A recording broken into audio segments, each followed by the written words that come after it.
What languages were spoken in your home? English.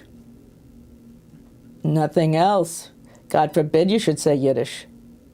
My grandfather saved money and very methodically brought over one brother after another. He had 9 siblings. He was trying to get out of Lithuania, and he only succeeded in getting 4 of them out. Each one came over, and he helped set them up. None of them lost their Yiddish accent. And my grandmother, the one who said, "I'm going to beat the Yiddish out of you," would say, "It's because of their Yiddish they never got a job."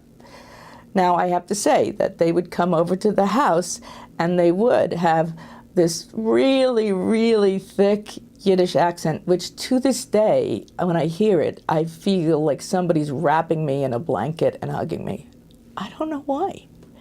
In fact, when I drove over here today, I put on this beautiful Yiddish music with not just the music, I needed to hear the words. I just start to weep sometimes when I hear that sound. What is it? I don't know. Is it something genetic? It's as if I'm finally hearing, Mama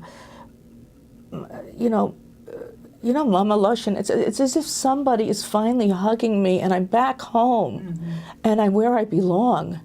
It's as if you've been in a foreign country, and you've been there too long, and at last you can relax.